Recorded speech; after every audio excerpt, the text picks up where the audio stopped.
tous. Nous sommes des élèves du collège Albert Camus à Yvetot. Donc, nous faisons un projet de collecte de mémoire. Donc, moi c'est Lucas, je suis un élève de 3e à Noy, donc au collège Albert Camus, accompagné de mes camarades pour vous interviewer. Donc moi, Arthur, Martin et Timothée. Nous sommes Keisha, Aaron, Charlotte et Arthur. Mathéo, Alexis, Floriane, Charlotte. Christine, Nolan, Simi, Denis et moi-même Maël. Lucas, Sacha, Lou Et moi-même Maël. Nolan, Camille, Manon et moi-même, on va vous poser des questions sur votre ancien métier. Je vais vous interroger sur votre début de carrière.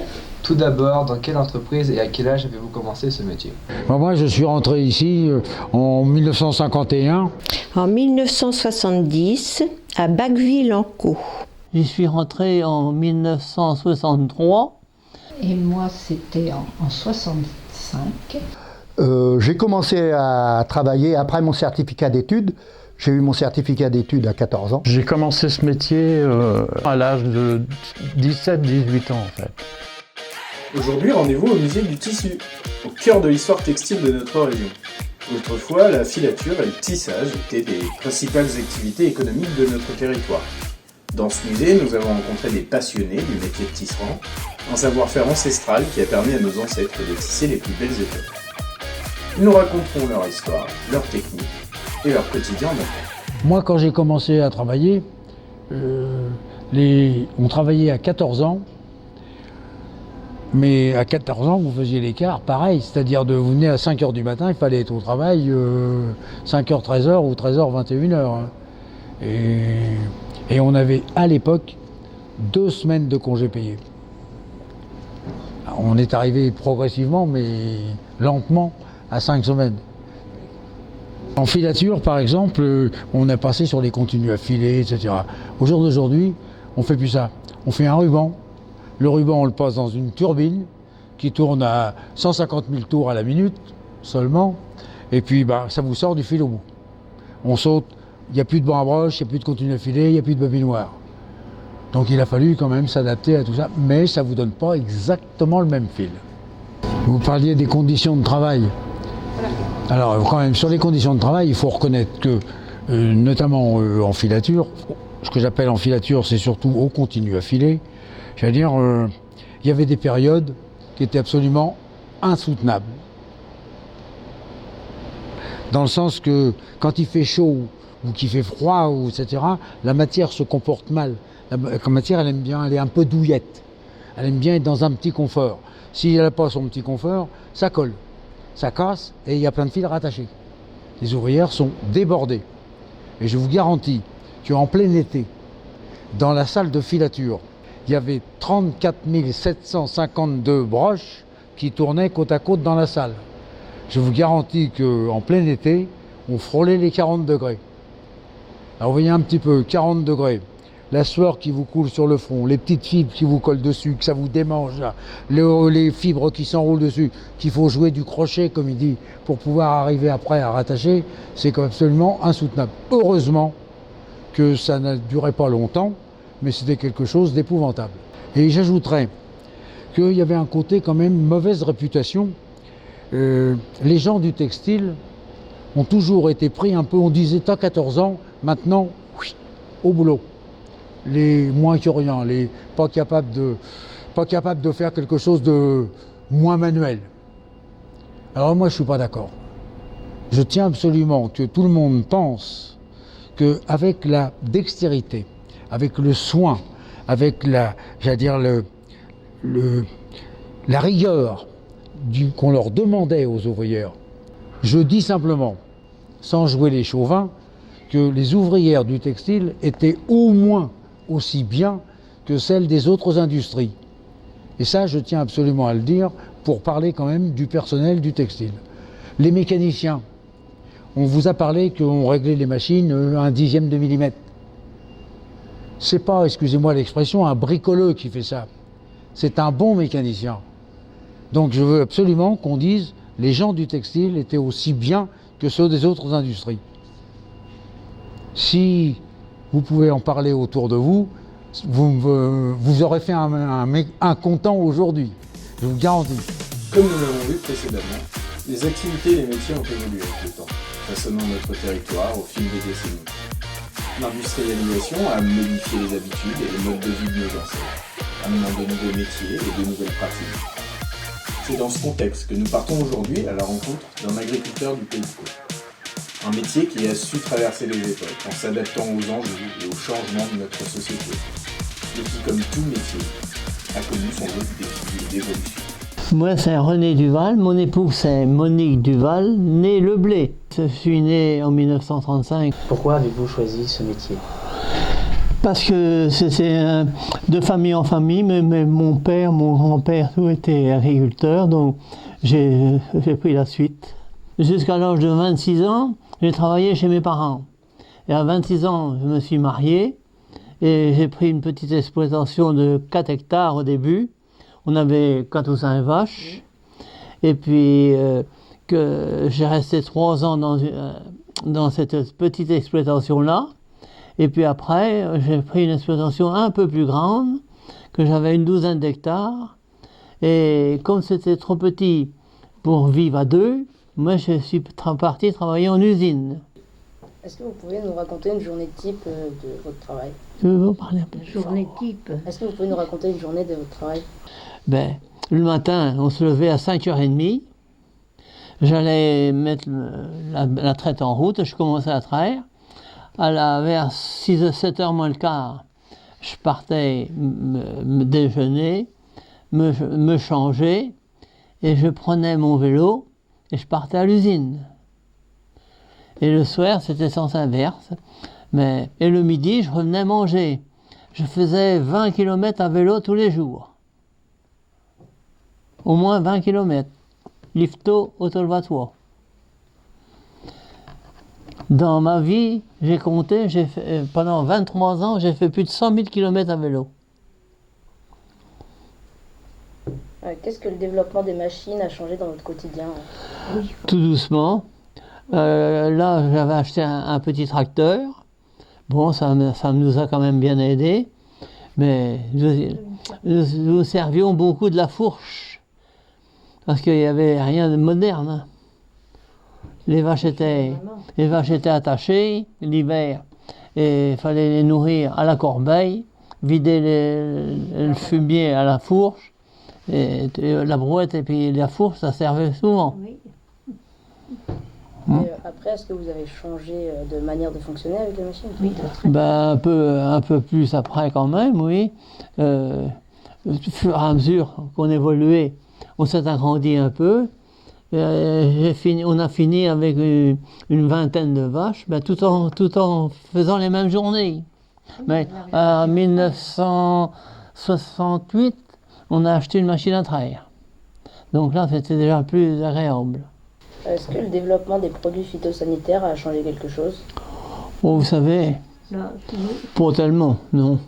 On traitait, oui, il fallait traiter, mais c'était pas comme maintenant. Hein. Comment faisiez-vous pour travailler à la fois à la ferme et dans l'entreprise? On faisait ce qu'on pouvait. Hein. On était tous les deux vraiment en bonne entente et puis on s'aidait. Les journées étaient pénibles. Les journées étaient pénibles. Oui. 5h à 9h du soir, parce que l'hiver. Oui, c'était dur. Pouvez-vous nous parler du souvenir le plus marquant que vous avez eu avec votre ferme et votre travail? Le plus marquant, c'était le travail, c'était ça surtout. Puis, je peux pas trop te dire. On a eu quand même la naissance de 2 enfants aussi. Un au bout de 8 ans de mariage, puis l'autre au bout de 16. Et c'était assez compliqué parce que pour les conduire à l'école et tout, il n'y avait pas de transport. Nous avons une vie assez pénible. Sans même pas de téléphone. Parce que il y avait le propriétaire qui avait une grande maison, il avait un grand garage, il avait mis un téléphone dans son garage, et quand on avait besoin de téléphoner, on allait téléphoner chez le propriétaire. Nous n'avions pas de téléphone. Quel est votre souvenir le plus agréable à propos de vos différents métiers? La réussite qu'on a eue. Aujourd'hui, on vit de ce qu'on a gagné. Oui, est-ce qu'on a réussi? Parce qu'on a commencé à zéro, puis aujourd'hui on ne demande rien à personne. Et du coup, quel est votre souvenir le plus désagréable par rapport à vos différents métiers? Oh ben c'est les journées très longues. C'est ça le plus désagréable. Oh oui, les journées longues. Pas de télévision, rien du tout, forcément. C'est pas du tout la même vie qu'on a maintenant. Hein. Les sorties, Il n'y avait pas. Oui. Quel équilibre avez-vous trouvé entre votre vie personnelle et votre vie familiale? Équilibre. Équilibre. Nous avions un bon équilibre. Oui. On marchait dans le même sens. Les enfants étaient gentils, tout. On n'avait rien à dire. Ça allait bien. Il y a les cultures que l'on sème et celles dont on s'imprègne. Aujourd'hui, c'est à Allouville-Bellefosse que nous rendons, un lieu où règne un vieux sage. Ce vieux sage, c'est lui. Un vieux chêne dont nous ne connaîtrons probablement jamais l'âge exact. La légende raconte qu'il aurait été planté le jour de la naissance de la Normandie. Alors lui aussi doit en avoir des choses à raconter sur notre territoire. Quoi qu'il en soit, nous ne sommes pas venus ici pour contempler ses feuilles, mais bien pour rencontrer nos prochains témoins. Faisons un petit bond dans le temps. Nous nous rendons aujourd'hui dans une classe un peu particulière. Une classe telle qu'on aurait pu la trouver dans les années 50. Ma première classe, effectivement, comme je disais, là avec les 45 élèves, donc c'était toute une organisation, un planning à tenir, mais les enfants à cette période-là étaient beaucoup plus calmes que maintenant, hein, ils obéissaient et puis on arrivait à bien travailler. Par exemple, pour les leçons, pour les sections de grands, on profitait de la sieste. Donc pour faire tout ce qui était mathématiques ou lecture, voilà, hein, on s'adaptait. Et pourquoi avez-vous choisi l'enseignement? Moi j'ai toujours voulu, hein, quand j'étais à l'école primaire ici, je voulais être maîtresse, voilà. Et j'ai eu la chance, mes parents m'ont permis d'aller en 6e, parce que tout le monde n'est pas en 6e, hein, loin de là. Donc j'ai eu de la chance. Moi c'est pareil, ça me passionnait. Bon, ma mère voulait le faire, elle n'a pas pu parce que son père n'avait pas voulu. Puis à cette période-là, on obéissait au père. Et puis j'ai eu la chance aussi de pouvoir aller en 6e. Est-ce que vous avez fait des études supérieures pour... En fait, c'était le bac. Hein, et puis après, on allait à l'école normale, on passait un espèce de CAP. Ah. Certificat d'aptitude pédagogique. Moi, je suis allée à l'école normale après la 3e. J'étais à IFTO donc jusqu'en 3e. Et ensuite, j'ai passé un concours à l'école normale de Rouen. On avait une bonne formation finalement, hein, oui, je trouve. Hein. Oui. C'était spécifique à notre métier et bon, je pense que c'était une bonne chose. Avez-vous constaté un changement majeur dans les programmes scolaires? Oui, oui, c'est énorme. Hein, énorme, je me souviens des maths modernes. Les maths modernes, oui. Les maths modernes, on nous a imposé. Et après, ça a été abrogé. Oui. Par exemple. Et puis, il y a eu l'arrivée du conseil de parents d'élèves aussi, qui n'existait pas avant. Moi, je travaillais en atelier avec les enfants toute la journée pratiquement. Alors, un enfant qui perturbait un atelier, bon, je l'installais dans un autre atelier où je l'isolais un peu avec des jeux, par exemple, ou un livre ou autre chose. Voilà. Mais on ne touchait pas aux enfants. À quel niveau de classe préférez-vous enseigner? Moi, c'était la grande section, mais dans l'école où j'étais, nous formions une très bonne équipe et nous changions tous les 2 ans de cours. C'est-à-dire qu'on avait 2 ans la petite section, après on passait dans la moyenne section et puis dans la grande section. Et puis voilà, c'était comme ça, notre organisation. Et moi, j'aimais bien le cours préparatoire, les enfants qui apprennent à lire, ça c'est formidable. Ils arrivent et ils ne savent pas lire et à la fin de l'année, ils savent lire. J'aimais beaucoup ça. Est-ce que vous avez déjà fait des voyages scolaires avec votre classe? Oui, je me souviens les avoir emmenés à Paris, prendre le métro. Je n'avais jamais fait ça. Qu'est-ce qu'on a fait encore comme voyage scolaire? Je les ai emmenés aussi une classe, ma classe, à l'Opéra de Rouen. Qu'est-ce que le conseil de parents d'élèves dont vous nous avez parlé tout à l'heure? Alors, ça a été institué pour que les parents puissent rentrer dans l'école, donner leur avis sur l'école, mais surtout pas sur la pédagogie. Hein, c'était ça, parce que ça, c'était le problème un petit peu avec ces nouveaux conseils d'école où ça a été un peu scabreux, parce qu'au départ, les parents élus, eux, pensaient pouvoir intervenir dans la pédagogie de l'école. C'était pas du tout ça. C'était par exemple, ça pouvait être pour les horaires de rentrée scolaire, les heures de récréation, enfin voilà, c'était surtout tout ce qui concernait l'intendance un peu. Oui, hein. nous aider la pour cantine, les voyages, oui aussi, voilà. Encadrer.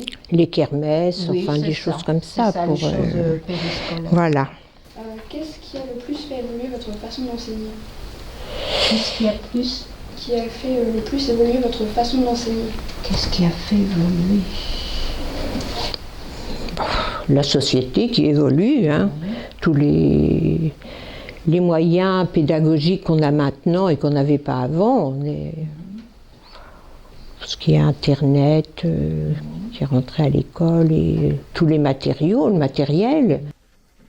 Grâce à cette longue carrière auprès des enfants, vous avez sûrement des souvenirs marquants à nous raconter, comme un élève ou une classe qui vous a particulièrement marqué. Est-ce que vous pourriez nous en parler? Moi, je peux vous parler d'un élève, parce que j'ai eu, il y a 3 ans, une surprise monumentale. J'avais un élève dans ma classe qui était presque autiste, pas tout à fait, bon, il était très lent et tout, et je m'obligeais, quand on faisait des activités, à ce qu'il termine ses activités, mais pas méchamment, hein. Il était avec moi, je le gardais au moment de la récréation, par exemple, et tout, et bon, je pense qu'il s'en est bien sorti, entre guillemets, et je l'ai rencontré il y a 3 ans, dans un magasin. Lui m'a reconnu, moi sur le moment je n'avais pas reconnu parce qu'il était petit forcément, lui il était devenu un grand gaillard. Il me dit, Madame Foubert, il faut que je vous dise quelque chose. Bon, j'étais surprise, mais Alexandre, et il m'a remercié d'avoir tenu bon, de l'avoir gardé pour pouvoir terminer tout son travail et tout. Voilà. La récompense. Je me souviens, j'étais à Sant'Aubin-Creto, un petit village à pas loin, et donc il y avait 2 classes, bon. Et voilà que à la rentrée, j'avais un garçon, c'était le fils de cultivateur, et il ne voulait pas venir à l'école. Alors, quand il était dans la classe, il s'échappait carrément. J'ai dû fermer la porte de la classe à clé pour pas qu'il s'échappe. Quand il nous voit maintenant, il en rit encore. Dans la cour de récréation, on avait installé un toboggan, et on avait un enfant qui avait quelques difficultés, alors il se prenait pour Spider-Man. Donc il s'est jeté du haut du toboggan. C'était... Oui.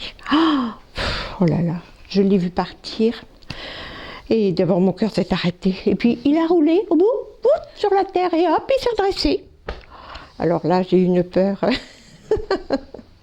Trouvez-vous que le salaire des instituteurs et institutrices soit suffisant? Je ne connais pas le salaire en ce moment. Actuellement, non, moi non plus, je ne connais pas. Et moi, puis... quand j'enseignais, ça me... Oui, mais je pense que quand on est passionné par son métier, on pense moins au salaire. Hein, on pense surtout à ce qu'on fait, ce qu'on aime faire, et puis, pareil, ça ne m'a pas gêné non plus. On dit que les voyages forment la jeunesse, mais qui sont ceux qui nous font voyager? Aujourd'hui, nous nous rendons auprès de ceux qui nous ont emmenés en voyage scolaire, de ceux qui emmènent nos enfants à l'école.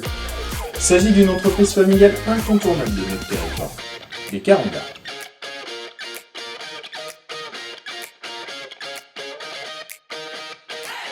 bien, bonjour à tous, donc à vous trois. Bonjour. Donc je vais vous demander à vous trois de vous présenter un par un. Bon, alors je vais commencer. Je suis Madame Mazard. Je suis une fille en gare et la troisième de la génération parce que c'est mon grand-père qui avait créé l'entreprise. Après, mon père et ses frères ont repris le flambeau. Mon père a fini pratiquement tout seul parce que les autres, il y en a un qui était mort relativement jeune et l'autre qui nous a cédé son entreprise parce qu'ils avaient scindé les deux entreprises, une à Cany, une à Yvetot. Finalement, tout est resté sous le commandement de mon père à l'époque, dans les années 50 à peu près. Moi, donc Christophe, dans l'entreprise aussi depuis toujours, mais plutôt spécialisé et technique. Et donc Louis Mazard. Cinquième génération. Cinquième génération, merci. Léon Mazard est donc ma grand-mère, Christophe est mon oncle. Et moi j'ai intégré l'entreprise plus récemment, il y a 3 ans maintenant, sur des fonctions plutôt commerciales. Alors donc vous êtes une famille 100% en gare, est-ce que j'ai bien compris? Oui. Est-ce que vous pouvez nous expliquer l'histoire de l'entreprise? Alors l'histoire de l'entreprise, j'ai un document, une lettre officielle que mon grand-père avait écrite en parlant de son entreprise, qui date de 1923. Mais en fait, déjà avant, pendant la guerre de 14-18, il avait une petite entreprise, il était épicier à Héricourt-en-Caux. Et il montait à Yvetot régulièrement pour s'approvisionner pour l'épicerie. Et les gens du pays lui demandaient Monsieur Angar, est-ce qu'on peut monter avec vous parce qu'on prend le train ou parce qu'on va chez un spécialiste ou parce que ceci ou cela. Donc c'est un peu ça qu'il lui a donné envie ou l'idée de faire plus pour le transport. Et puis parallèlement, il avait 8 enfants, mais dont 3 garçons.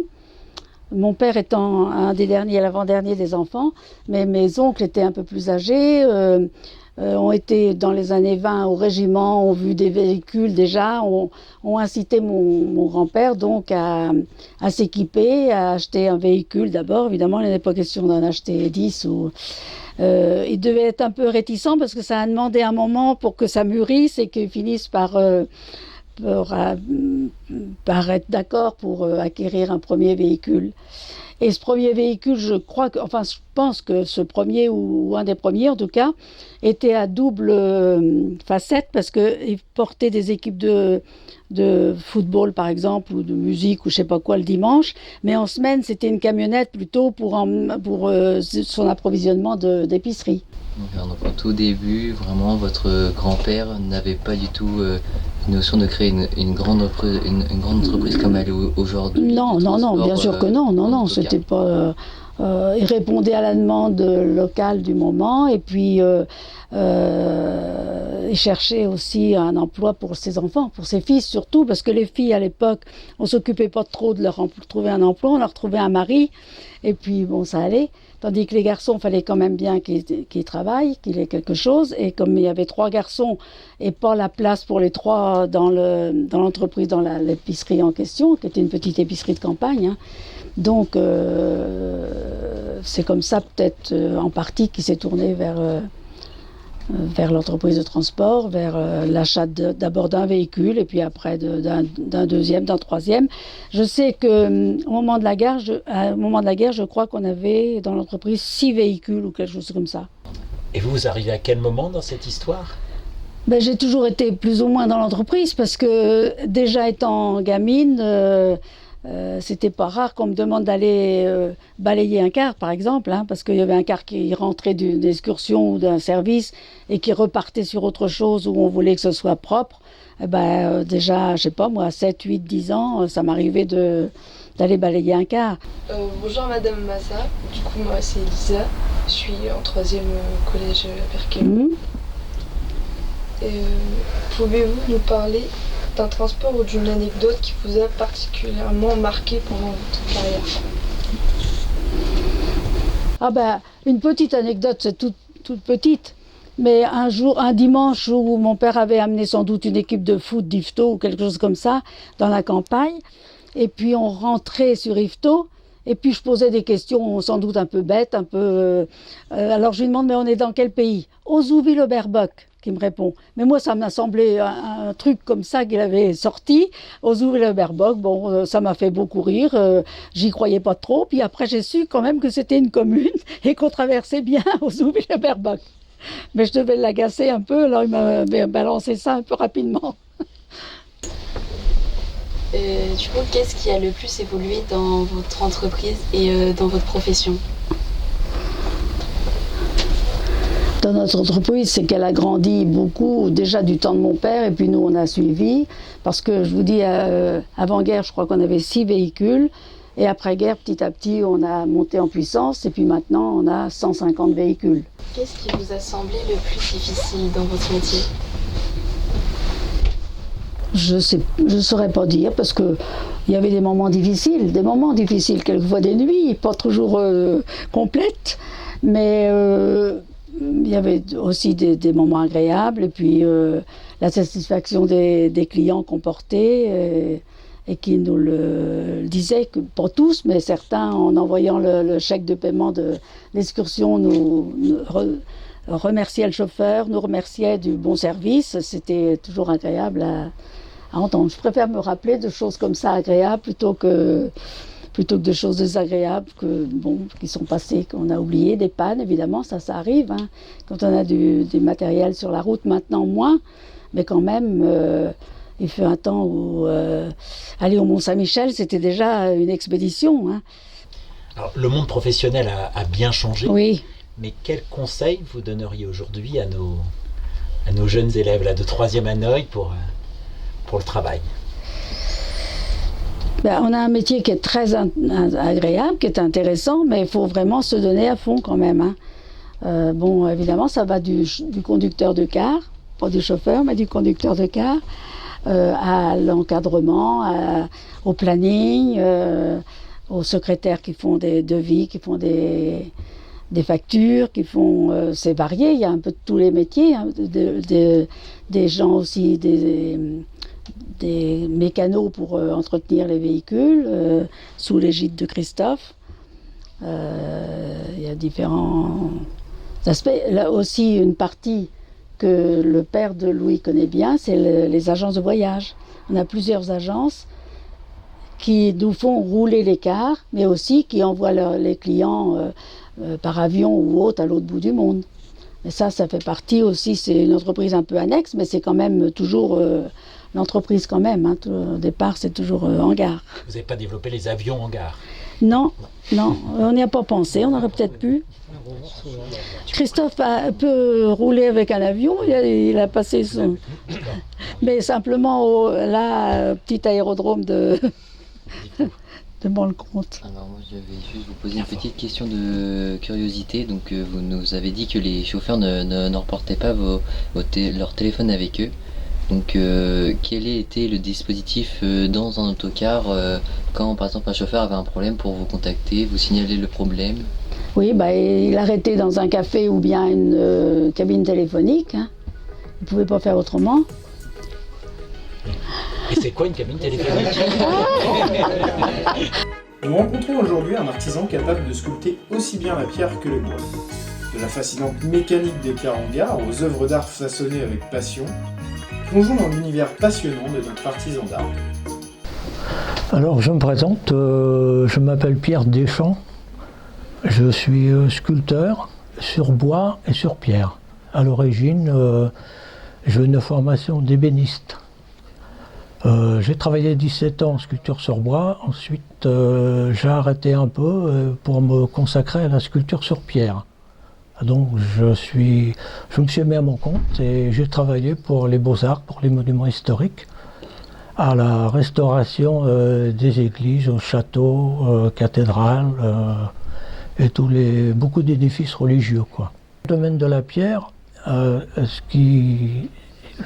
plus souvent dans le travail, c'est l'ornementation florale, hein, c'est-à-dire les feuillages de choux, feuillages de varech, feuillages de chêne, et c'est ce qui est le plus courant dans le décor d'une église. Alors quelquefois, il y a aussi les statues, notamment à la cathédrale de Rouen. J'ai eu une commande de 9 statues grande statue de 1,65 m à 2 mètres de haut que l'on m'a demandé de restituer. Alors certaines étaient très dégradées, donc j'ai été obligé de refaire des modèles en me servant des parties détruites, en m'inspirant des parties détruites. Une fois les modèles terminés, je les ai présentés à l'architecte qui les a acceptés et après j'ai fait une copie fidèle du modèle que je venais de recréer, de manière à ne pas me détourner du style. Parce que chaque statue est différente et l'époque aussi est très importante. Il faut que les statues, une fois terminées, elles s'intègrent dans le décor de la cathédrale, qu'on ne voit pas la différence. Hein. Un travail est réussi lorsqu'on me dit voilà, Monsieur Deschamps, qu'est-ce que vous avez fait? Et si les gens ne trouvent pas, c'est un compliment pour moi. Voilà. Il ne faut surtout pas personnaliser son travail. Hein. On n'a pas le droit de signer ses œuvres, c'est interdit, on n'en a pas envie, on travaille comme les compagnons au Moyen-Âge hein, pour l'œuvre commune. Voilà. Pourquoi c'est important de rénover ses œuvres? Alors pourquoi c'est important? Eh ben, écoutez, c'est parce que c'est le patrimoine. Hein. Il faut laisser un témoignage du passé aux générations futures. Hein. Je crois que c'est très très important, hein, bien sûr. Quel conseil donneriez-vous à un jeune qui veut se lancer dans ce métier? Alors, moi je lui conseillerais, s'il veut se diriger vers la sculpture sur pierre, c'est de commencer par apprendre le métier de tailleur de pierre. Il y a une différence entre le métier de tailleur de pierre. Moi aussi, je taille la pierre, mais je ne suis pas tailleur de pierre. Je suis sculpteur. Le tailleur de pierre, alors justement, j'ai un exemple ici. Vous voyez, voilà un travail que j'ai exécuté, mais je n'ai pas tout exécuté. Je n'ai fait que le feuillage. Toute cette partie-là, c'est le tailleur de pierre dans un bloc carré. Il a découpé la pierre, voilà. Ensuite, il a fait les moulures. Il a fait les rainures, parce qu'ici, il va y avoir des vitraux. Et il m'a laissé cet emplacement-là, c'était plat à l'origine, mais déjà découpé. Donc, le tailleur de pierre, c'est déjà un métier complexe, hein. C'est déjà difficile. Hein. Donc, c'est mieux de commencer par apprendre à tailler la pierre, et ensuite, à apprendre la sculpture, que c'est un métier plus artistique. Pour ça, si vous voulez faire le métier de sculpteur, commencez par le métier de tailleur de pierre. Et puis c'est là, suivant vos inspirations, si vous avez du goût, tout ça, ça viendra tout seul. Hein. Alors pour le métier de sculpteur sur bois, c'est pareil, apprenez le métier d'ébéniste en premier, et ensuite vous apprendrez la sculpture sur bois. Alors, les outils restent les mêmes, hein. D'ailleurs vous voyez sur la table, hein, les ciseaux sont les mêmes qu'au Moyen-Âge, que ce soit les outils à pierre dure, hein, tout en acier, ou les outils à pierre tendre. Les outils de sculpture sur bois aussi, ce sont exactement les mêmes. La seule chose, c'est que maintenant, on a des moyens pour gagner du temps, c'est-à-dire il existe des pistolets pneumatiques à air comprimé, avec des outils emmanchés, et on gagne du temps. Mais c'est surtout pour dégrossir la pierre. Hein, dès l'instant où on veut faire des finitions, on est obligé de revenir avec des outils manuels, avec une massette. Quand on veut sculpter le bois, c'est bien de faire une formation d'ébéniste ou de menuisier, parce que le menuisier, l'ébéniste, il apprend de se servir de ciseaux à bois pour faire les mortaises, hein, et il apprend à raboter le bois. Ça permet de voir le sens du fil du bois, c'est pareil. Un morceau de bois, vous le rabotez dans un sens, si vous le mettez à l'envers, pas forcément. Le rabot, il va sauter. Hein. C'est même poncer le bois, ça permet de le connaître. Hein. Ouais. Alors, au point de vue temps, c'est presque le double de temps. Par exemple, ici, j'aurais mis 3 jours à la faire en pierre. Là, une semaine, là. Presque, ah oui, ouais. Bah oui, parce que le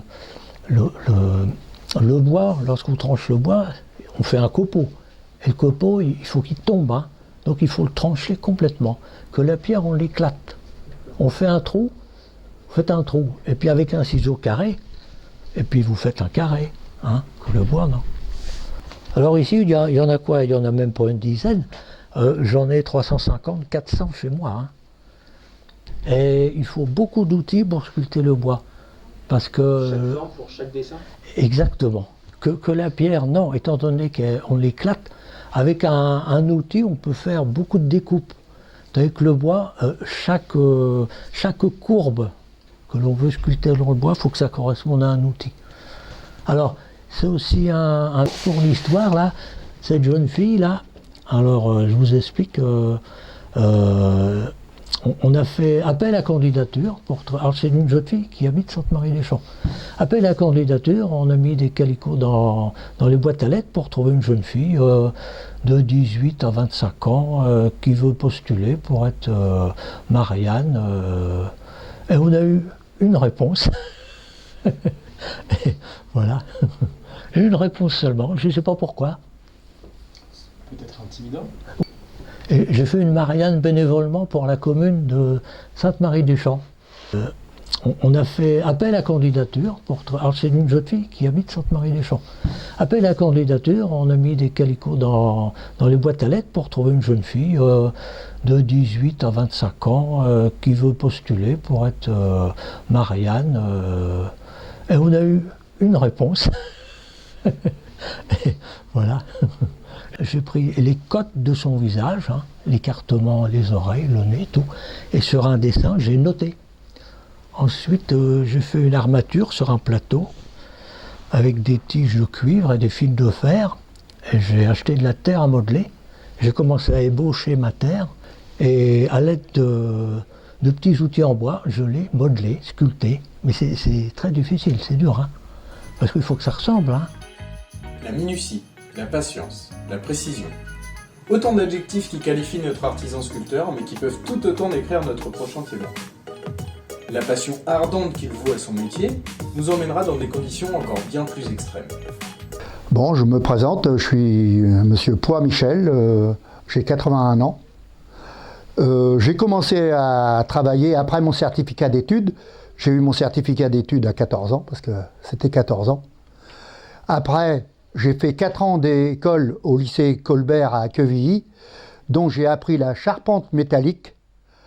Et de mon CAP de charpentier métallique, j'ai fait une année supplémentaire pour avoir un CAP de dessinateur industriel. Je suis rentré au chantier naval d'Utrecht. Je suis parti en entreprise. Et là, j'ai fait que des entreprises de Paris. Hein, j'ai fait 3 entreprises. J'ai fait la SPI Batignolles. J'ai fait l'UIE, dont j'ai travaillé un peu à Saint-Mandry, sur les plateformes qui étaient en plateforme en mer du Nord. J'ai travaillé sur la mer du Nord aussi, hein, tout. Et après, j'ai fait la centrale de Palluel. J'ai fait 8 ans à la centrale de Palluel. Avez-vous toujours voulu faire ce métier ou êtes-vous arrivé là par hasard? Non. C'était un métier qui m'a toujours plu.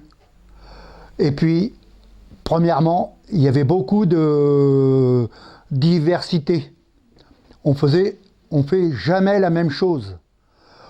J'ai travaillé sur du petit tuyau plus petit que ça, et j'ai travaillé sur du tuyau que je rentrais dedans, il y avait ma hauteur. Pouvez-vous nous expliquer en quoi consiste le métier de soudeur? Ben, le métier de soudeur, c'est un métier manuel. C'est un métier beaucoup manuel. D'ailleurs, vous voyez, j'ai ma blouse qui est là, hein, et ça, c'est les gants de soudeur. Moi, j'ai commencé par souder à l'arc. Souder à l'arc, c'est encore différent de ce que j'ai appris. Après, j'ai appris en Algérie à souder à l'argon. Quels sont les risques liés à votre profession? Les risques, les yeux. Ça, les yeux, vous voyez, ça, c'est des lunettes. C'est des lunettes pour la sécurité, pour le meulage, parce qu'on meule beaucoup. Et puis lorsque vous voyez, ça c'est une piquette. Sur la soudure à l'arc, il se forme c'est un laitier qui recouvre la soudure. Et ça, vous enlevez ça avec votre piquette, ça s'appelle une piquette. Et après, ben, vous brossez votre soudure. Vous la brossez. Et c'est nickel. Quelles sont les principales évolutions entre le début et la fin de votre carrière en ce qui concerne les machines utilisées? Alors, du début à la fin, Il s'est passé beaucoup de choses, hein, parce que j'ai travaillé quand même 42 ans en soudure. L'UIE, la SPI Batignolles et la SODEC. Alors l'UIE, j'ai soudé sur les plateformes en mer du Nord et j'ai été travailler pour la bombe atomique à Mururoa. Alors j'ai commencé pour la SPI Batignolles, j'ai commencé la soudure, là j'étais dans le pétrole. J'ai travaillé beaucoup dans le pétrole. Le pétrole, c'était très très dur. Là où j'ai eu le plus peur, c'est le gaz. Parce que le gaz, on ne le voit pas. J'ai travaillé sur un pipeline qui alimentait Le Havre à Paris pour alimenter les avions. Vous voyez, j'ai travaillé sur ce pétrole. Et quand j'ai travaillé sur ce pipeline-là, il passait du kérosène. Du kérosène, c'est de l'essence de moteur d'avion. Inflammable. Hein? C'est inflammable. Ben oui, ça flamme. Alors on était deux soudeurs. Lorsqu'on attaquait une soudure comme ça, sur un pipeline, on n'arrêtait pas. Là, on n'allait pas manger à midi. Hein. Puis là, après, on nous donnait une enveloppe aussi. Parce que là on était des chouchous. Parce que on était à 2 mètres sous terre. 2 mètres sous terre. Et on était habillés en scaphandre, en habits d'amiante, toile d'amiante et tout ça, pour en cas de flamme. Mais si ça avait explosé, je crois qu'on serait resté dans le trou. Hein. Mais le plus dangereux, c'est le gaz. Le gaz, on ne le voit pas. Et pratiquement, on ne le sent pas. Alors là, le gaz, j'ai travaillé sur le plus gros gisement de gaz au monde, en Norvège. Vous voyez, en mer du Nord. Là, j'ai fait 1 an. On travaillait, on prenait l'hélicoptère tous les matins. On revenait le soir en hélicoptère pour se coucher. Là-bas, aucun repère. On n'avait pas un arbre pour dire... Des fois, oui, on voyait un bateau au loin. J'ai vu une fois un cachalot. J'ai essuyé la plus grosse tempête du siècle. Des vagues de 30 mètres de haut. D'ailleurs, on était sur la plateforme dortoir. On est resté sur notre plateforme dortoir pendant 3 jours. On était parti à la dérive, on s'en était même pas rendu compte parce qu'on n'avait aucun point de repère. Alors ça, c'est une anecdote, hein, mais je l'ai vécu. J'ai pas fini encore, hein, parce que j'ai commencé par là, j'ai eu l'UIE, bon, j'ai eu, la SPI Batignolles, et j'ai fini par la centrale de Palluel. La centrale de Palluel, alors là, c'est encore plus compliqué, Moi, j'ai travaillé qu'en salle des machines. Ces évolutions ont-elles eu des conséquences sur les conditions de travail? Sur les conditions de travail? Ben, les conditions de travail, ça dépendait là où on se trouvait. Comme je l'ai expliqué à ces messieurs, j'ai travaillé à la bombe atomique à Mururoa. Hein. On travaillait avec 70 degrés de température. J'avais pas une blouse là, j'avais une veste de cuir. Une veste de cuir, j'avais un short et un tablier. Et des chaussures de sécurité. Ma colonne vertébrale, ben, c'était une gouttière et qui retombait dans les chaussures. Vous voyez, un peu, ça c'est des sacrées conditions. Hein. On travaillait 12 heures. Moi je faisais minuit, midi, sans arrêter. Hein. Et on avait une autre équipe qui refaisait midi, minuit. Et ça, jusqu'à temps que notre tuyau, qui descendait à 1000 mètres de profondeur, mais c'était un tuyau presque gros comme la table, hein. Parce que dedans, ben, ils mettaient la bombe atomique, et par-dessus la bombe atomique, ils mettaient du ciment pur. Parce que quand ça a explosé, ça faisait un champignon. Parce que moi, je l'ai vu, le champignon, mais aérien. Je ne l'ai pas vu souterrain. Souterrain, il paraît, on m'a dit après, on m'a dit ce que tu as vu en aérien, il y a un trou comme le champignon, pareil. Enfin ça, vous voyez, c'est une anecdote. Hein. Mais je l'ai vécu. Voilà. Existe-t-il une réalisation dont vous êtes particulièrement fier? Bah, je suis fier de mon boulot déjà. De quelle manière votre métier a-t-il impacté votre vie familiale? Ah, très bonne question. Très bonne question. Ben oui, mon métier, j'ai une femme très bien. Je peux le dire très bien. Merci Alors, d'avoir écouté. Oui, mais moi je vais vous poser quelques questions quand même, moi. Parce que là, vous voyez, je vous ai amené mes gants. Ça, c'est des gants de soudeur. Je vous ai fait voir tout à l'heure ce que c'était qu'une... on appelle ça une cagoule. Hein? Ça, c'est une cagoule de soudeur. Alors là-dedans, là ici, vous avez un verre noir. C'est un verre noir pour pas attraper de coups d'arc. Quand vous l'avez sur la tête, vous voyez, là vous l'avez sur la tête, et puis vous aviez la baguette, si vous aviez la baguette, ou si on faisait de l'argon, c'était une torche qu'on avait dans la main, là on avait le métal d'apport, hop, on faisait un coup de tête, la cagoule, elle se rabattait, et puis hop, ben, on travaillait. Ah, voilà, voici la conclusion. Les métiers de l'artisanat et de l'industrie ont tous un point commun. Une idée, un coup de crayon, une forme. Tous les projets naissent dans l'imaginaire, et le métier de notre prochain témoin est d'en dessiner les plans. Découvrons ensemble un univers tout aussi précis que celui de nos précédents témoins, celui du dessin industriel. Bon, mais moi c'est Daniel, retraité, 72 ans bientôt, et une carrière professionnelle complète. Passons aux questions. Pour commencer, pouvez-vous simplement nous expliquer en quoi consiste le métier de dessinateur industriel?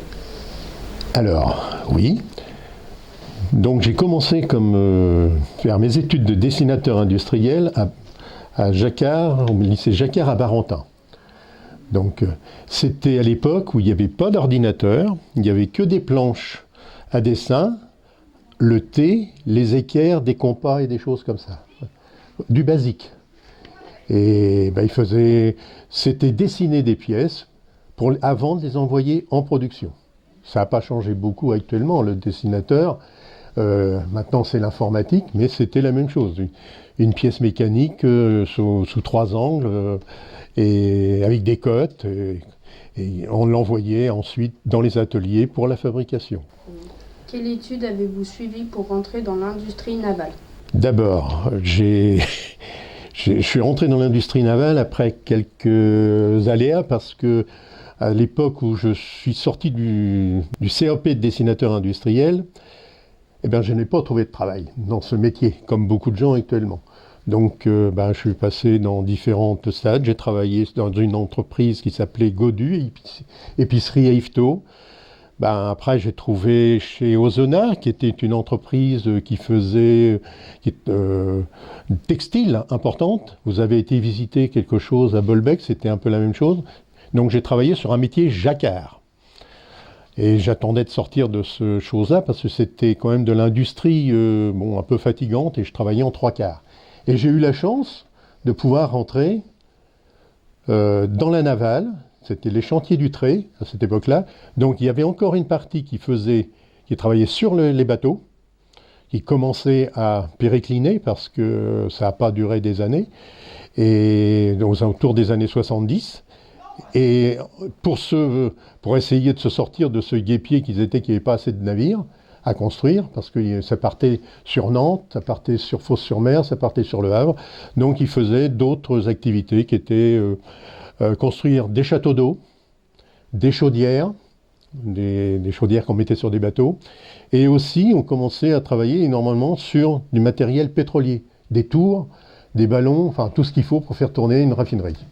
Et c'est là que j'ai commencé à travailler et que je n'ai jamais travaillé en tant que dessinateur en construction mécanique sur une pièce mécanique. Ça veut dire qu'il ne faut jamais trop se faire peur. C'est pas parce qu'on a appris un métier qu'on ne peut pas se déplacer et changer. Donc on apprend sur le tas avec des gens. Avez-vous une spécialité dans votre métier? Non, justement. La base, c'était apprendre à travailler dans les 3 dimensions. Vous connaissez quand même bien le dessin. C'est souvent en 3 dimensions. Une vue de face, une vue de côté, une vue de dessus, une dessous. Mais des fois, il y a aussi la perspective. Donc, on travaillait comme ça. Donc, après, vous savez, c'est un peu comme un mécanicien. Hein. S'il travaille sur une voiture, il est capable de travailler sur un camion. Enfin, je dirais. Après, il faut s'adapter avec la demande. Hein. Qu'est-ce qui vous a poussé à faire cette spécialité? Alors, je vais revenir un petit peu en arrière. Parce que, comme vous, j'ai été à l'école, jusqu'au bout, normalement. Sauf que j'ai eu quelques soucis, juste en sortant de primaire. J'ai passé un certificat d'études primaires et je ne l'ai pas eu. Bon, j'étais pas bon, j'ai eu 0 en orthographe ou 0 plus. Enfin, j'ai pas eu mon certificat d'études primaires. Ça commence bien déjà. Déjà à l'époque, c'était possible. Voilà, déjà. Donc, j'ai pas eu mon certificat. Donc, je suis passé quand même en 6e. Et là, j'ai repassé mon certificat d'études primaires. Et j'ai eu mon certificat. Eureka. J'étais content. On a au moins un diplôme. Et je suis arrivé en 3e, mais les difficultés de français, d'orthographe, je dirais, me suivaient toujours. Donc, quand je suis arrivé en 3e, j'ai repassé mon BEPC. Et là, qu'est-ce qu'il est arrivé? J'ai eu une boule. Donc, j'ai pas eu mon BEPC. Donc, c'est pour ça, je ne suis pas un bon exemple, mais bon, ça n'empêche pas que le fait de ne pas d'avoir des difficultés en français, je me suis renseigné dans les études qu'on pouvait faire dans le coin, s'il n'y avait pas quelque chose où le français ne me bloquerait pas. Et c'était le CAP de dessinateur industriel. C'était plus basé sur les maths, et un petit peu de français, mais la dissertation, un petit peu. Il n'y avait plus de dictée au moment du CAP. Donc j'ai choisi le dessin parce que j'étais mauvais en orthographe. Et ça m'a bien plu. Donc j'ai eu mon certificat, mon CAP de dessinateur industriel en 2 ans à Barentin, et sans problème. Pouvez-vous nous parler d'un projet de construction qui vous a particulièrement marqué? Oui, particulièrement marqué, c'est quand j'ai été licencié. C'est parce que dans la carrière, on est aussi des entreprises qui ferment. Ce qui s'est passé au chantier du Trait, l'entreprise elle a complètement cessé son activité, donc tout s'était remercié.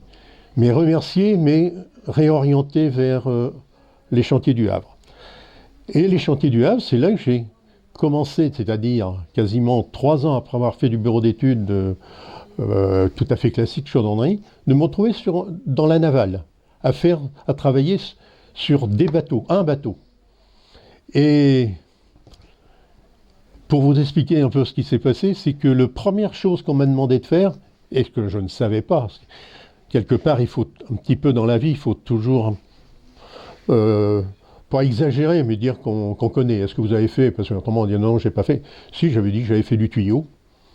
Je n'avais jamais fait de tuyau. Et la première chose que j'ai passée dans le navire, c'était l'alimentation de la cuve à vin qui était sur le bateau au Cablier. Parce qu'un Cablier, c'est un bateau c'est une ville.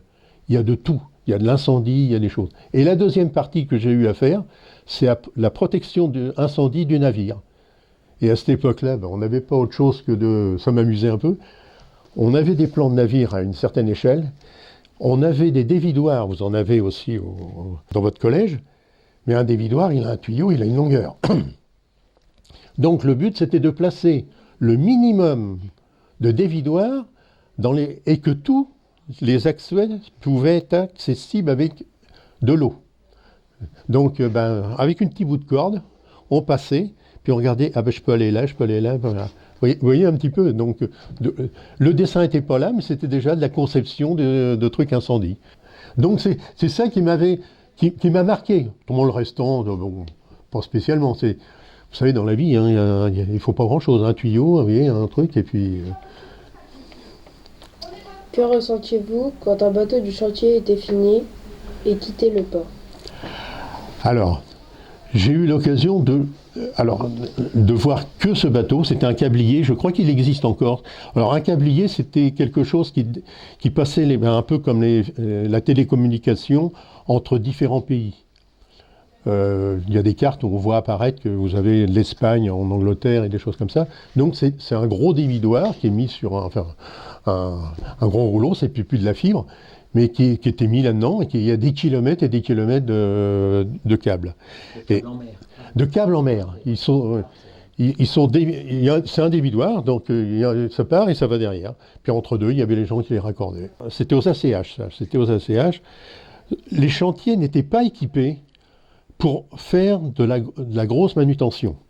Donc on était auprès des chantiers de Graville.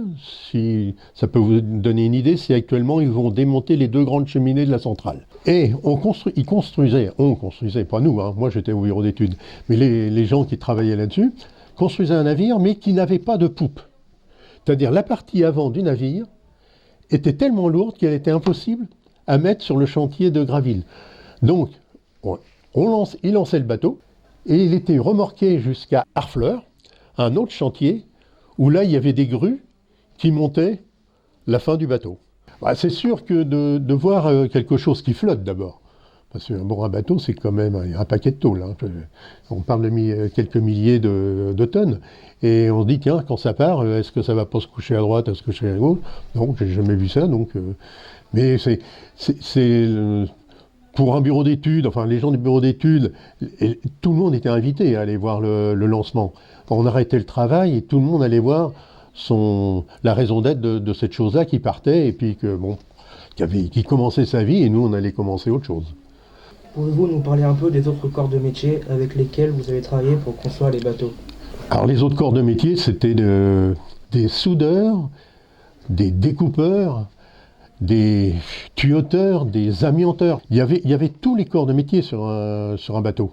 Quelles étaient les conditions de travail sur les chantiers et à votre poste plus précisément? C'était différent. C'est-à-dire que les conditions de travail étaient, pour moi, en tant que dessinateur, ils n'étaient pas durs. On était dans un système, il fallait du respect. C'est parce que c'était des grands bureaux d'études. Ce qu'on appelle des grands bureaux d'études, c'était comme si c'était un hangar. Tout le monde avait sa planche à dessin et il fallait avoir le respect. Il ne fallait pas faire de bruit, il ne fallait pas parler. À la limite, il faut presque lever le doigt pour aller aux toilettes, mais enfin, c'était une rigueur un peu de l'ancienne mode. Ça n'avait pas évolué beaucoup dans les bureaux d'études. Quelles sont les principales évolutions que vous avez connues tout au long de votre carrière? Alors, je suis passé de la planche à dessin.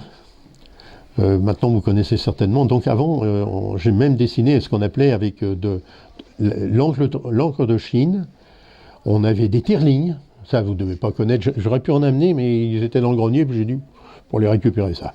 Donc, on avait du matériel, on avait nos propres outils. Quand vous arriviez, on ne vous donnait pas un compas, on vous donnait... le matériel de dessin, vous l'achetiez. Alors, moi, c'était celui qui m'avait été utilisé quand j'étais à l'école. Donc, des grandes boîtes de compas noirs. À l'intérieur, il y avait un tire-ligne ou 2 tire-lignes ou des choses comme ça. C'est des espèces d'appareils qu'on trempait dans l'encre. Et puis, suivant ce qu'on avait à faire, c'était un gros trait, un petit trait, un frein. Et l'évolution qu'il y a eu après ça, ce qu'on appelle le rotring, c'était ce qu'on appelle ça des stylos calibrés. C'est quelque chose qui parlait de 0,1, 0,2, 0,3, 0,4.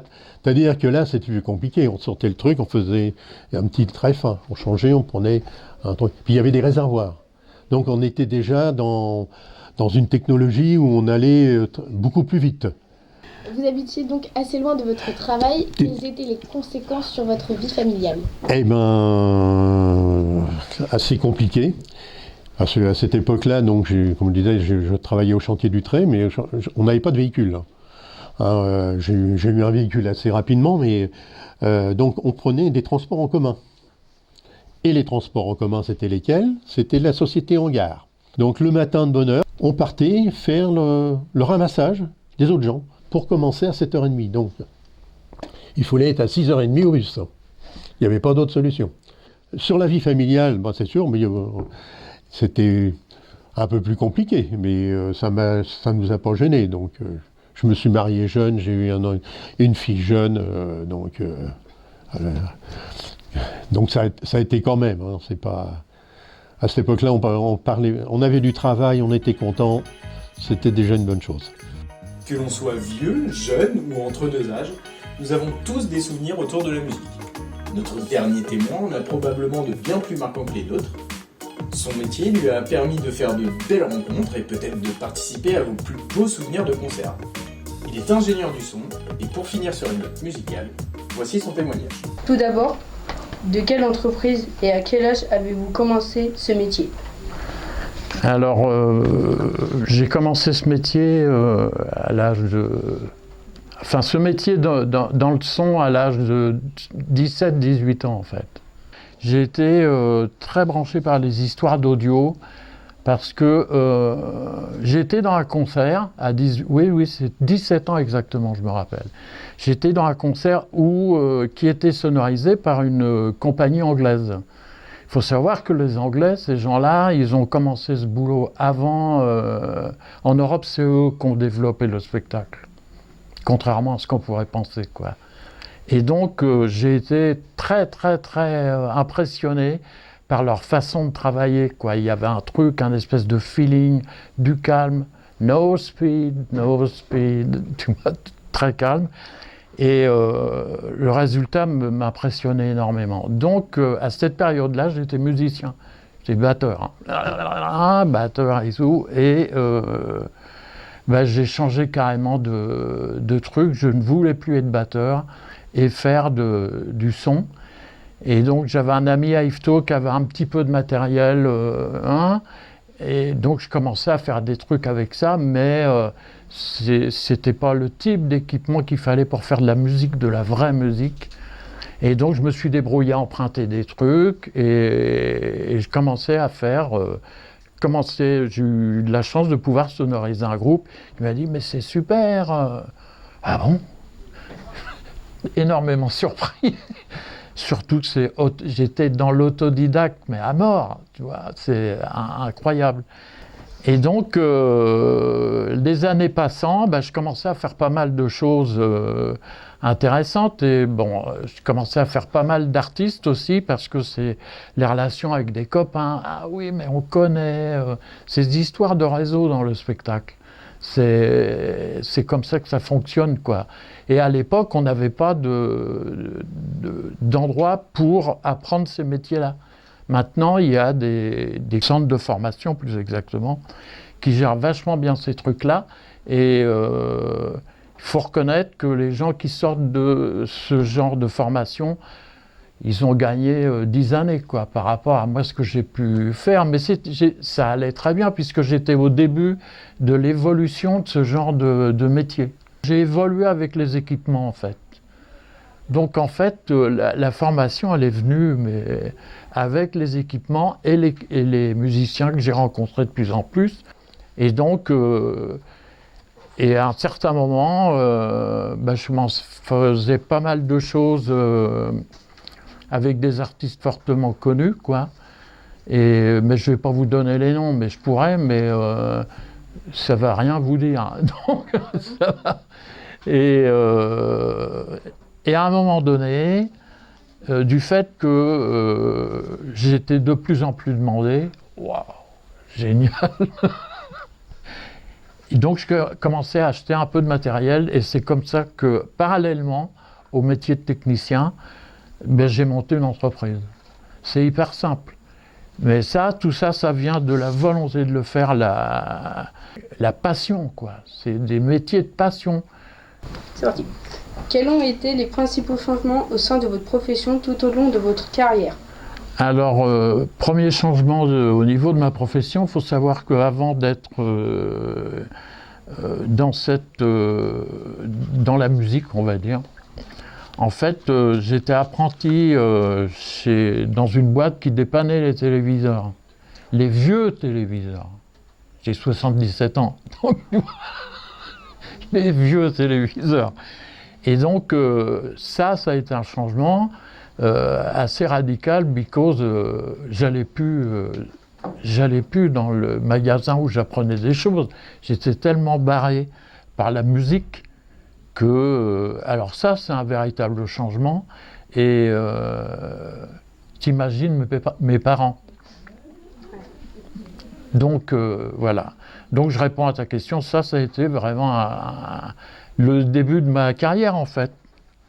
Ce métier permet-il de concilier facilement la vie professionnelle et la vie familiale? Oh là, c'est très compliqué. C'est très compliqué. Au début de ma carrière, moi je partais pas en tournée. Je n'étais pas assez reconnu pour partir en tournée avec des artistes. Mais à partir du moment où je suis tombé sur une sainte, mon épouse, elle est géniale, j'ai jamais eu de problème, on ne te voit jamais, machin. Je suis tombé sur une sainte et voilà. C'est tout ce que j'ai à dire sur Pierrette. Voilà. Tiens, on arrête. Je voudrais boire un truc. J'ai la pépille de la jactance. Pouvez-vous nous raconter un événement particulièrement marquant?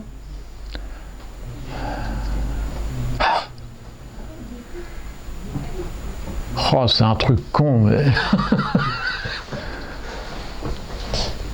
J'en ai vachement d'événements marquants, mais... Quand tu me laisses 30 secondes, le temps que le disque dur se mette en route, hein, parce que... C'est pas grave, on va pouvoir couper au montage. Ouais, non, mais je m'en doute. Quelque chose de drôle. Ouais, enfin, c'est un truc que je faisais pratiquement jamais, c'est dans les discours politiques. Parce que c'est... même à l'époque, il y avait quand même des grands événements, quoi. C'était énorme pour accueillir beaucoup de gens. Bravo, le futur président, machin et tout. Et donc, c'était un jour, on faisait Giscard d'Estaing.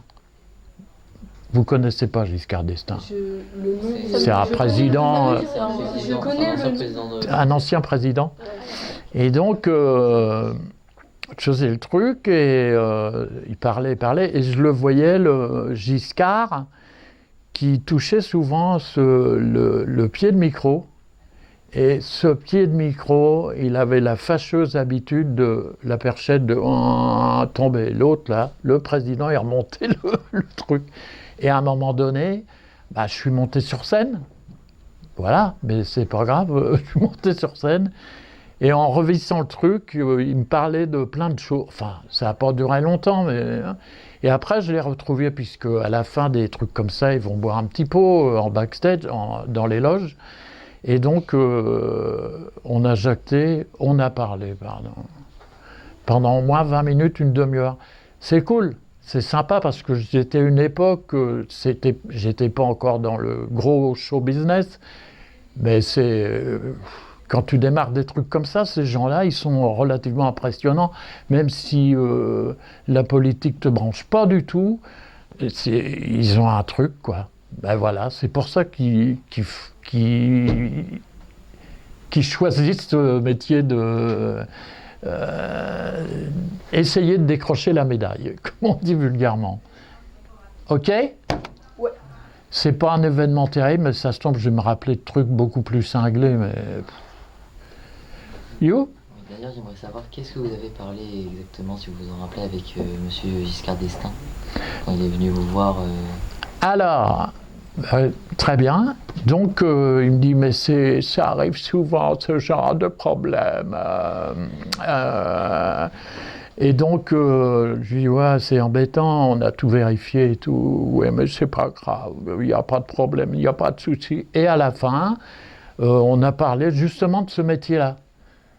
Et de mon job, quoi, en fait, et de choses complètement banales. Je viens de parler des souvenirs marquants. Quels étaient les moments les plus agréables et les plus difficiles dans votre profession de la personne qui gère le son pendant des fêtes, des spectacles? Les moments les plus agréables, c'est quand... Je vais revenir à cette histoire de cuisine, en fait. De la bouffe et de la musique. Les moments les plus agréables, c'est que quand tu as devant toi et que tu mixes ce groupe-là, mixer, c'est mélanger tous les micros, machin et tout, des gens qui jouent super bien, qui sont très professionnels, où il n'y a jamais de problème. Par contre, le côté le plus désagréable, c'est quand tu es amené à faire des trucs où il y a beaucoup de monde, pour faire une première partie de gens relativement connus, avec des jeunes qui sortent de leur salle de répétition. Ça veut dire qu'ils n'ont pas le métier des stars qui vont passer après eux, quoi, je veux dire. Et là c'est horrible, c'est très compliqué. Ils n'ont pas du tout l'habitude de jouer dans des lieux comme ça, ou avec pas mal d'équipements, des conditions acoustiques parfois qui sont très compliquées. Hein, il y a des salles qui sont très mauvaises au niveau acoustique et d'autres salles qui sont merveilleuses, où également ça facilite énormément le métier d'ingé son, quoi. Et donc, le big problème, c'est qu'on fait un travail qui est, au niveau du mixage, qui n'est pas satisfaisant parce qu'on n'a pas une bonne matière première. Moi, je sais que j'ai fait plusieurs fois un artiste qui s'appelait Ray Charles, je ne sais pas si vous savez ce que c'est, mais c'est une très grande star de jazz, jazz. Et donc ces gens-là ne voulaient même pas répéter. Ils se mettent en place, mettent des micros et tout, ça commence, ça marche, quoi, il n'y a pas de problème. À condition d'avoir quand même un petit peu de métier pour faire le mélange avant que ça commence, un truc qui devrait bien fonctionner. Et en fait, on se rend compte que la matière première que tous ces groupes-là, que ce soit ces gens type Ray Charles ou les Kinji Girac, là, c'est tellement précis le boulot qu'ils ont à faire. Si toi, tu connais bien ton histoire, mais ce sera génial tout seul. C'est clair. Donc, c'est toujours ce rapport, quand je parlais de la nourriture et de la musique, c'est la même philosophie. Il n'y a rien de mystérieux là-dedans, c'est simple. Des beaux produits, c'est comme un peintre au bâtiment. S'il a une peinture qui est vraiment de mauvaise qualité, ce sera nul. Bah oui. Moi, je suis assez défenseur des gens parce que souvent, ouais, c'est mal peint. Ben oui, mais on a acheté de la peinture, on l'a acheté. Ça faisait au moins 3 ans qu'on l'avait dans le bâtiment, machin et tout. Et c'est de la merde. Donc, c'est qualité dans tout ce que vous allez faire, vous, dans les soudures, mais super qualité, quoi. C'est sérieux. C'est des beaux cordons bien foutus. Estimez-vous que votre salaire est satisfaisant pour subvenir à vos besoins et à ceux de votre famille? Alors là, c'est un truc très compliqué. Enfin, on est dans le spectacle, hein, d'accord, là. Ce qui est très compliqué, que quand tu démarres cette carrière-là, tu as presque envie de payer pour faire des trucs. C'est catastrophique. Et il faut vraiment un certain nombre d'années pour pouvoir commencer à en vivre. Et moi et mon épouse, on a ramé. Heureusement qu'elle avait son salaire d'infirmière, parce que j'aurais jamais pu continuer ce job-là, quoi. Mais Pierrette, vous êtes au courant de tout. Pierrette, elle était infirmière, et donc j'ai pu assouvir à mes désirs. Et donc c'était de faire de ce métier-là, mais c'est hyper long. Si tu as envie de faire ça, tu fais. Tu peux traverser un mur en béton, tu y arriveras. Tu fais, c'est la passion, c'est comme ça.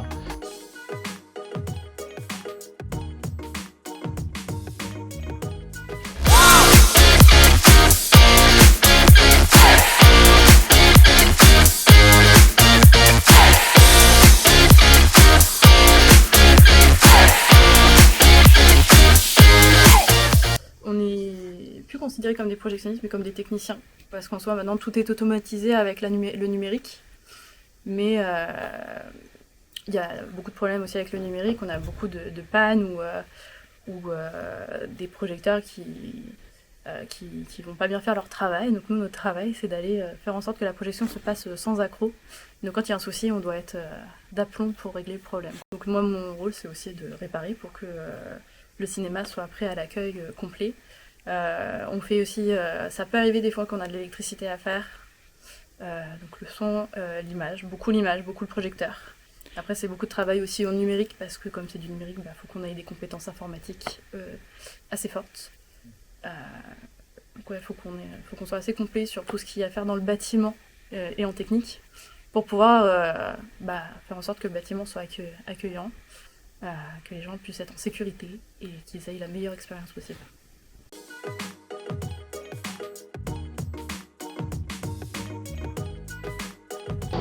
Je me demande qu'est-ce qu'ils vont sortir de tout ce qu'on raconte là. Allez, on vous écoute, jeune homme.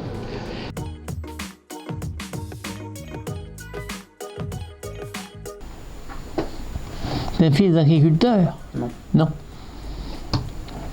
Ça s'apprend.